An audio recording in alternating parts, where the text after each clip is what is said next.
Intelligent Transportation Systems Podcast. This is the ITSPodcast episode 10 for February 2014. Hello and welcome. Please make yourself comfortable. I'm Javier Sanchez Medina from the IEEE Intelligent Transportation Systems Society. We have carefully prepared a very nice episode, this time talking about the role of women in engineering, plus an amazing interview on human factors and transportation from an industrial perspective. We also have a transportation and history mini-section with some remarkable historical examples of women engineers. And that's it. I really hope you enjoy it as much as we do. Here we go. This is the news mini-section for episode 10, February 2014. We are delighted to invite you to a very interesting chat. Please join Dr. Ania Petrovskaya, recipient of the 2012 ITSS PhD Best Dissertation Award, for a live chat on February 10, 2014 at 3 p.m. East Standard Time. A research consultant at Stanford University, Dr. Petrovskaya will discuss her research field in robot reliable perception. She will also share her experience and will give career advice to future engineers. You can view the broadcast and will have the chance to ask her questions, for example, about her career in science and engineering, her technical presentation, and what led her to study robotics. The 1-hour chat is partially supported by the Intelligent Transportation Systems Society and will be produced by the IEEE Women in Engineering Committee. Check out this podcast website at ITSP.cicei.com. You can find the Ustream link to join the live chat, and also more information is available at the Women in Engineering Facebook page. Please join Anya and other friends for a fascinating exchange. Transportation in history. Women in engineering. Some years ago, if you go to an engineering classroom, you would notice that most of the students tend to be male. Luckily, this has changed, and it may be just a question of time to see more and more women sitting on responsibility posts at big engineering companies. There has always been women interested in engineering, and some of them did remarkable contributions. For example, in ancient Greek Alexandria in the 4th century, Hypatia was a woman philosopher and mathematician when philosophy was really close to engineering. There is some controversy on whether she or not invented the hydrometer, but what seems more possible is that she gave advice to a former student of her, Synesius of Cyrene, on the construction of an astrolabe and a hydroscope. Another historical example is Tabitha Babbitt. She was an American toolmaker who invented the first circular saw on the first half of the 19th century. Tabitha didn't apply for a patent for her invention that improved so significantly the works of good. The first woman in the United States to apply for a patent was Mary Dixon Case in 1809 for her method of weaving straw. In the other shore of the Atlantic, there is also that example of Sarah Guppy, an English lady that invented and patented a system for suspension bridge foundations in the first half of the 19th century.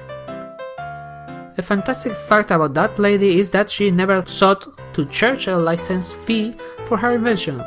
Instead, she handled it for free as she thought it was for the public benefit.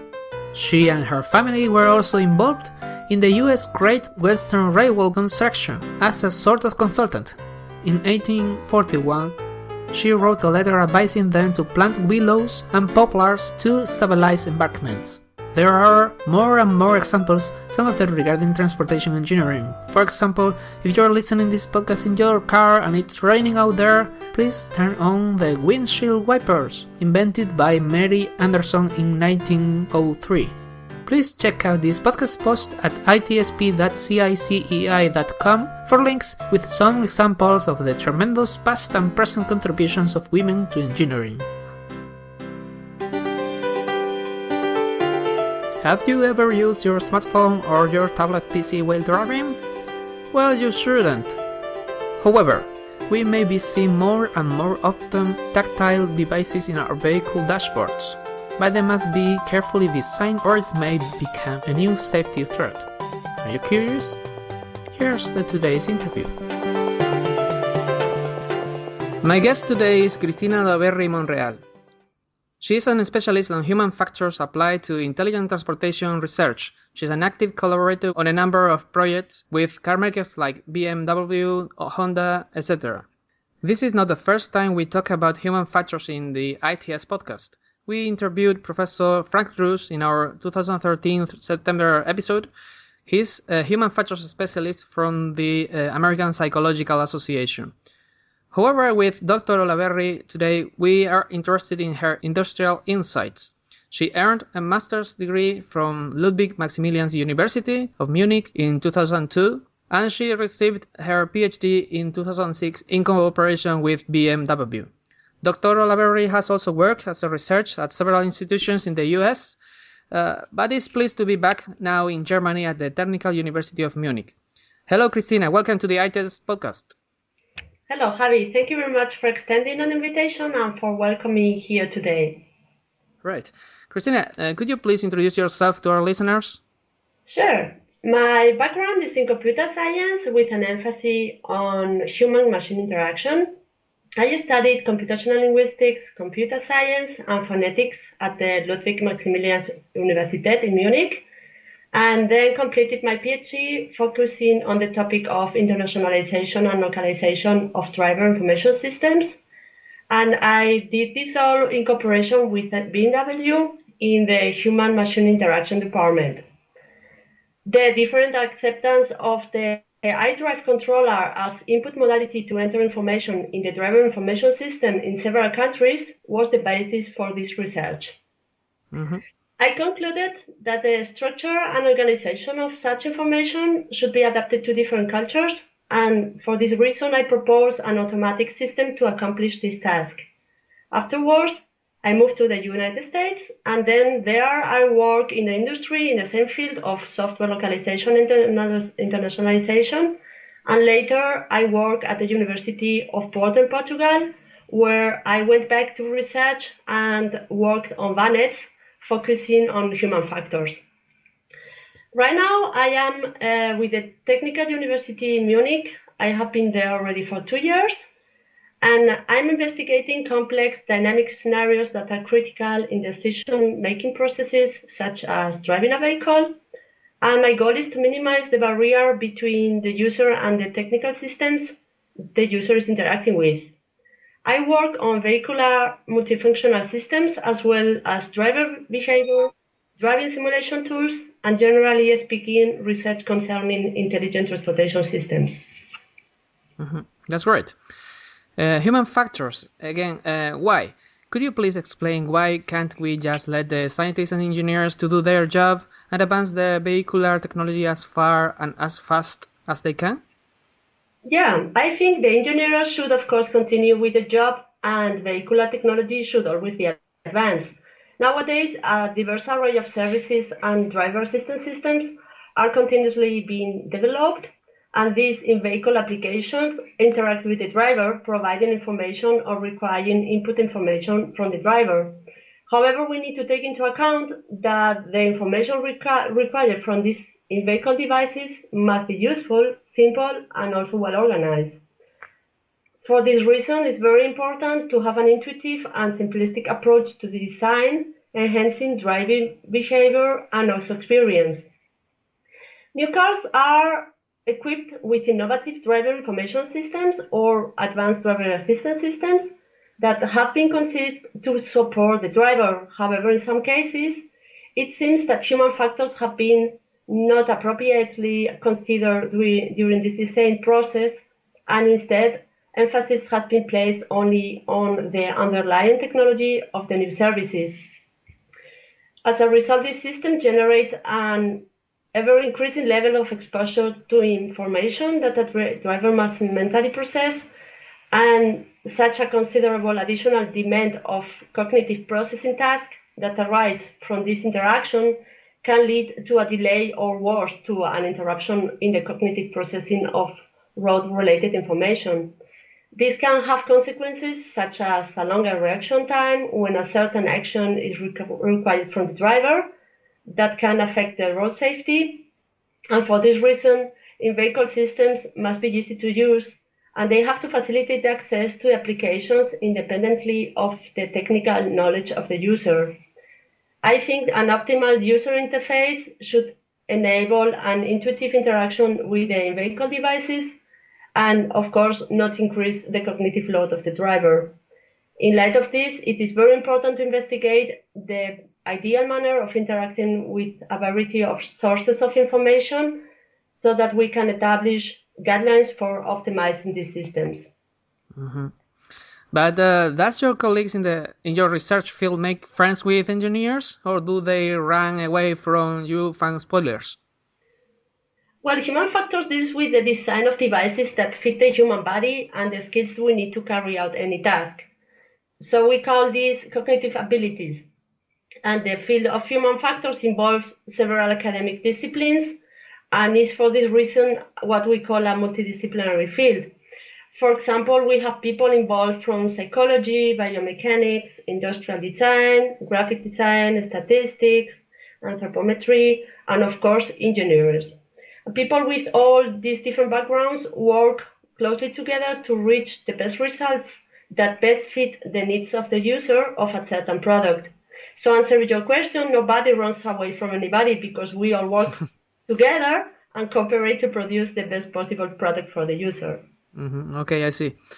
Cristina, how is it working as a researcher for BMW or Honda?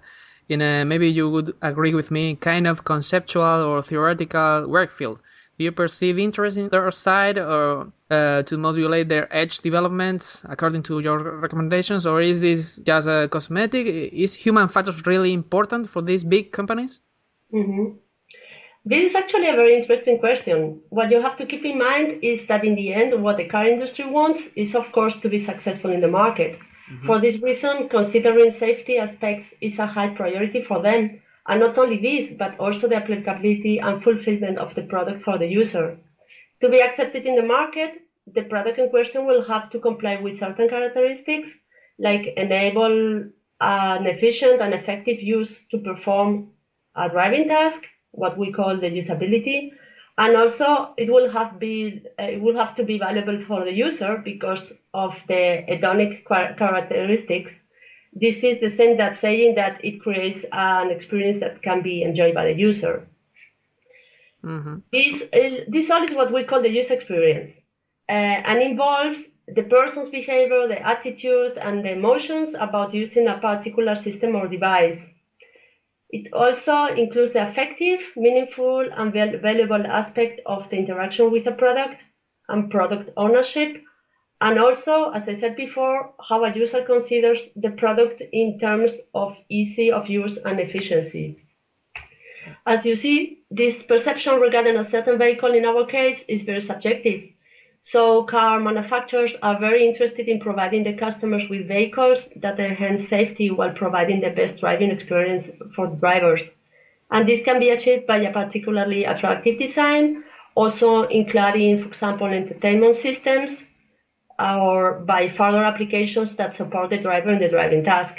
Here is where specialists in human factors can contribute with their recommendations. Mm-hmm. Okay, great. Let me place a hard one now, Cristina, very related to what you have just said. We have recently interviewed a big dog on automotive driving. I think you know him, Professor Alberto Broggi from University of Parma in Italy. He made some challenging future forecasts about fully automated driving where no human would be allowed to drive anymore. So I think this is quite controversial. Even many scientists, not just car users that love that user experience you were talking about, many of them say that this is not happening. They say that we may be seeing more and more driving assistance systems, but in the end, there will be needed a human in control. Where do you put yourself? Will we be able to trust our lives to a computer or in our daily mobility? What do you think? Yes. Well, first of all, yes, of course, I know Alberto Broggi and his amazing pioneer work in autonomous driving. I think everybody knows Alberto Broggi, by the way. And answering your question, I actually belong to the people who think autonomous driving will come and a driver will not be necessary for driving. I think from the technical point of view, we are really very close. Only in rare occasions will interventions from a human be required, and so all vehicle passengers will have the freedom of doing other things while traveling, making the driving experience more akin to that of being a train passenger. Collecting data relying on sensors to identify, for example, the distance to the preceding vehicle or the information shown on traffic signs is already a reality. And getting information from other vehicles in the surrounding environment through, for example, vehicle-to-vehicle communication will also allow being ready for information related to traffic jams, for example. However, if the automation is not total and we drive a vehicle with only a certain degree of automation, I think we will have to take care and still be attentive to the road. Here I see a certain danger of drivers playing a less active or even passive role behind the wheel that can lead to a situation that we don't have to be facing in terms of road safety in case of a failure of a system. Cristina, if we look back in time, I don't know, 50 years ago, cars were pretty different. They were, in some sense, easier to drive with less things to learn. They were also less powerful. But today we have all of these passive and active safety systems. What do you think is the general balance now? You can probably provide us with some insights of this. Is all this technological development reducing actual risks? Or on the contrary, because of the amazing comfort and great power we feel today, we may be riding even more dangerous cars than we were a few decades ago? Do you think the overall tendency is positive with this regard? Mm-hmm. Yeah, I think the tendency is a positive one. Now we drive powerful, fast cars, and actually we love it. The assistance provided by the systems in the vehicle is also welcome. Otherwise, nobody would buy cars that incorporate this kind of technology, for which in most of the cases we need to pay extra cash. Not only have cars evolved in time, but also driving conditions and also number of cars on the road have changed. Everybody drives any kind of vehicle, so traffic is high everywhere. It is also difficult to find parking in most cities. We have to deal with a lot of issues like being vigilant on the road and sharing it with other motor vehicles, but also with bicycles and always watching for pedestrians and being ready for unexpected events. And then I would say driving is not always a pleasant experience. It can be stressful, and I think the support and warning provided by an assistance system is always welcome. Contrary to the popular belief, there is a report from 2011 from the National Highway Traffic Safety Administration saying that the most frequent cause of driver distraction is being distracted by another occupant of the vehicle. It follows talking or listening on a mobile phone. Actions like adjusting climate controls, radio, or CD were not a cause of distraction as frequent as one might think, since they were at the same level in terms of distraction as eating or drinking in the vehicle. Manipulating also onboard navigation systems was even behind in the ranking list, being compared to adjusting windows, doors, locks, mirror, seat, etc. Mm-hmm. Cristina, you are also involved on the use of serious games in vehicle to affect somehow drivers' behavior. Can you please explain what is that concept, serious games? Yeah, sure. Serious games are games that are often used to develop skills in educational environments. They are based on teaching practices and designed in an instructional way and are used in a serious context like higher education, healthcare, military, etc. In the same way, they can also be used to train drivers. A regular training can significantly improve driver behavior, especially if the driver is provided with a constructive feedback or is rewarded with some kind of a score system.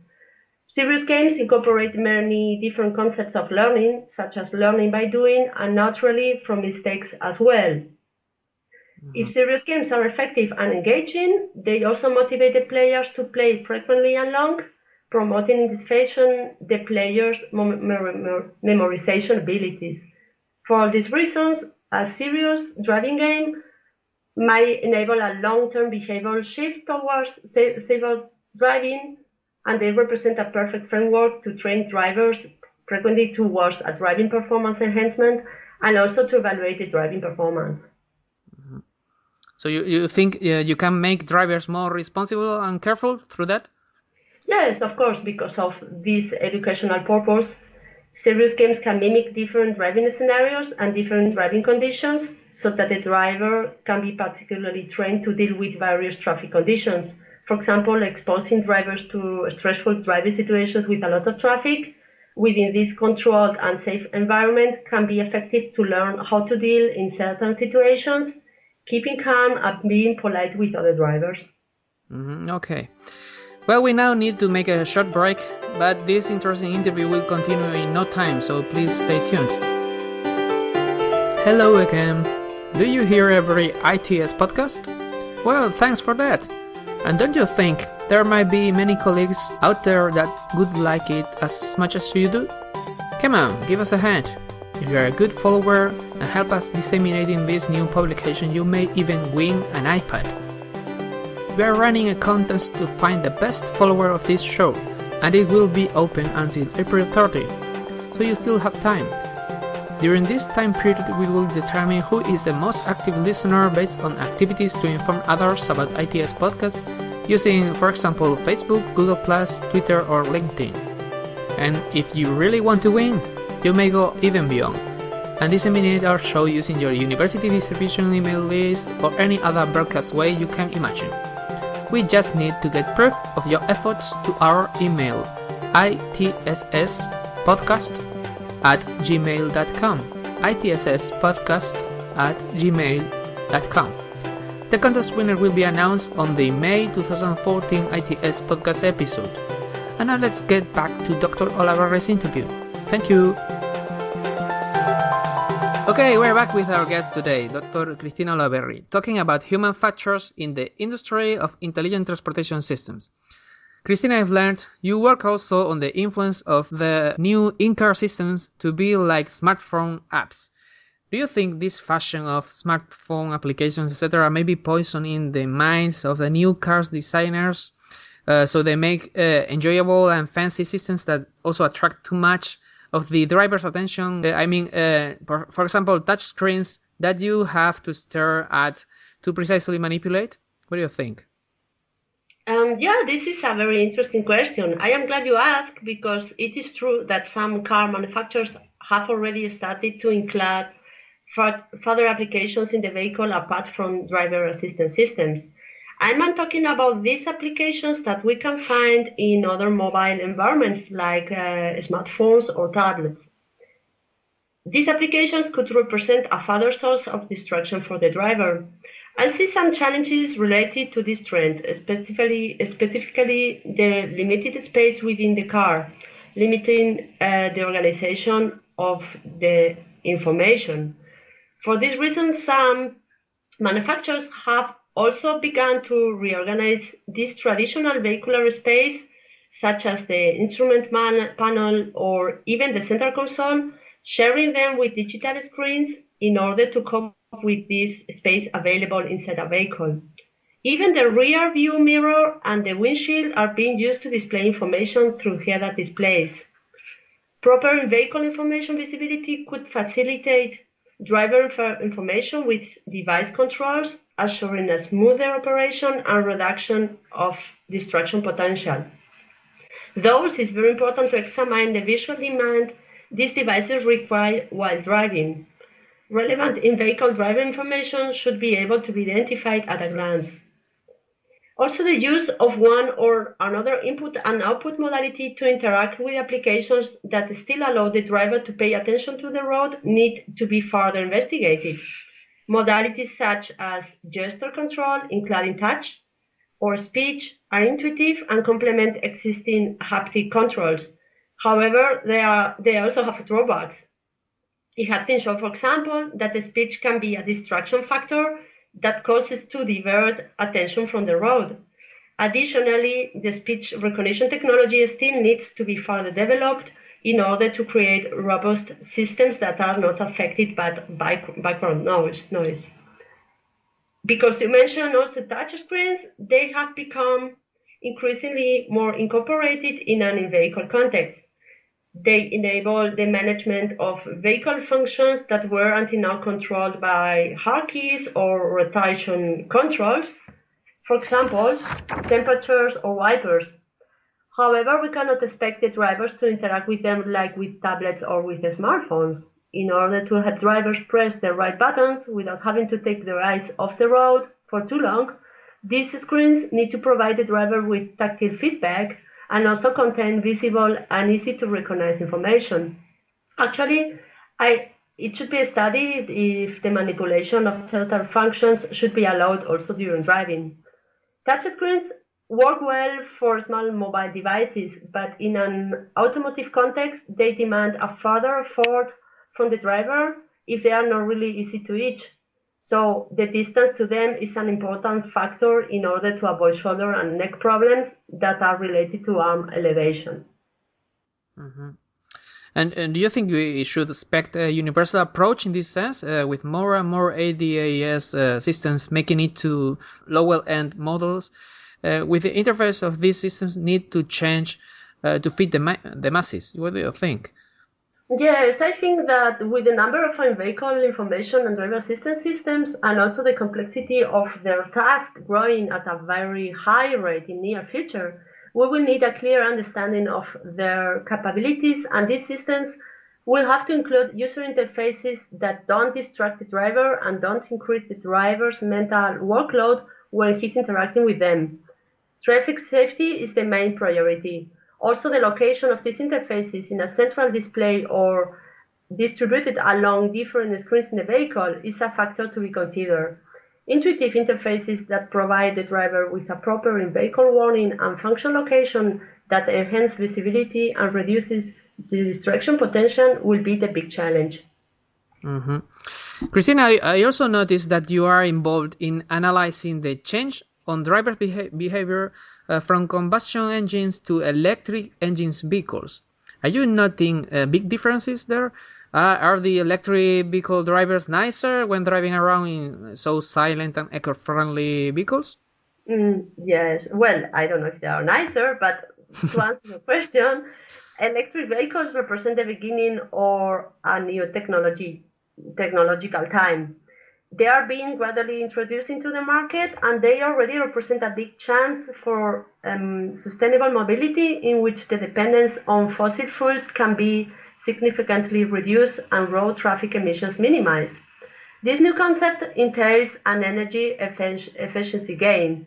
And for this reason, electrical vehicles are a promising alternative to the internal combustion engine, allowing for individual mobility without the environmental problems that the other cars are causing. When a driver has been driving for a while with an electric vehicle, we have noticed that his driving behavior patterns with vehicles with combustion engines have changed. And these changes in the driving profile have consequences for energy consumption. In terms of the effect of a silent environment, electric cars don't provide the drivers with a feedback regarding the car's driving dynamics characteristics. For this reason, one of the research goals in this field is to find out a sound that overcomes this potential drawback and that also alerts other road users of the presence of an electric vehicle, ensuring thus a bigger road safety. The best and more appropriate sounds are for this reason being currently investigated. For example, a possibility would be to have several sounds to select from, providing the driver with an unique and personal driving experience. Since driving an electric vehicle is already a user experience, to equip it with sounds that are tailored for the driver would increase even more the positive impressions of such vehicles. If the drivers are more careful and less aggressive than when driving combustion engine, I really cannot say, but they actually should be, since electric vehicle owners are very proud of them and are also convinced eco-friendly drivers. Mm-hmm. Cristina, you may have inside knowledge on how will be private cars in a few decades or years. Is there any human factor improved system that these car makers are trying to implement and you think will be a hit in the near future? Something you can tell us without getting into trouble? Yes. I think in the near future, all the technologies we have already addressed during this conversation will consolidate. Particularly, the technology around the autonomous vehicles will improve, and also the implementation of in-vehicle applications that is based on car-to-car communication or car-to-infrastructure, and the applications that allow for connection to our mobile devices, household appliances, or office applications to the car. The network connection will improve, and more people will have access to these kind of applications at a lower cost. Our car will not only be a transportable media, it will also be our second office or our second home. I think it will allow us for privacy to perform, for example, business meetings as well. I think it will facilitate more entertainment possibilities to families traveling with children, and also will keep them occupied during long journeys. The charging stations for electric vehicles will also increase as well as the range that these vehicles will be able to drive without charging. And this is how I envision future vehicles. Human factors will be essential to this all development, ensuring a driver-centric design and also contributing to the best possible user experience, taking into account their road safety. That sounds like fun. Well, Cristina, you are our first female interviewee in this show. Regarding that, what is the gender mix you perceive in your field? For example, when you go to a human factors conference. So I am really the first female that you interviewed. I'm really surprised because actually I'm not the only one working on this field. But well, as I mentioned before, human factors is a multidisciplinary field, and people with different backgrounds are involved. And because it is so heterogeneous, the number of male and female researchers tend to be well distributed. We all know in some fields it is easier to find more men than women. However, I think this will belong soon to the past. And what really matters is to have good professionals in every field, without taking care of the age, the ethnic group, of the gender.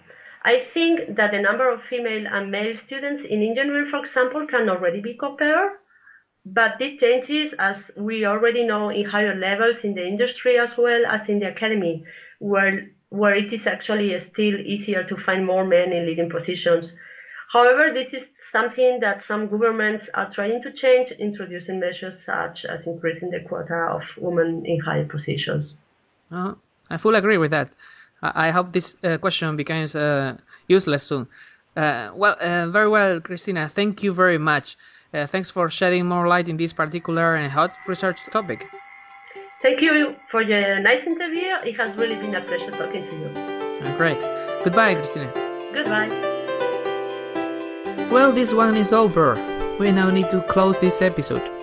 But don't be sad. We'll be back in just a month, and you can always listen our previous episodes, or send us comments on how they were, or suggest who we should interview, for example. We do listen our loved follower suggestions. This podcast is sponsored by the IEEE Intelligent Transportation Systems Society, website designed and managed by the Innovation Center for the Information Society at the University of Las Palmas de Gran Canaria in Spain. Soundtrack developed by Rubicon, language advisory by Manuel Arbelo and Professor Son Williams from Clemson University, South Carolina.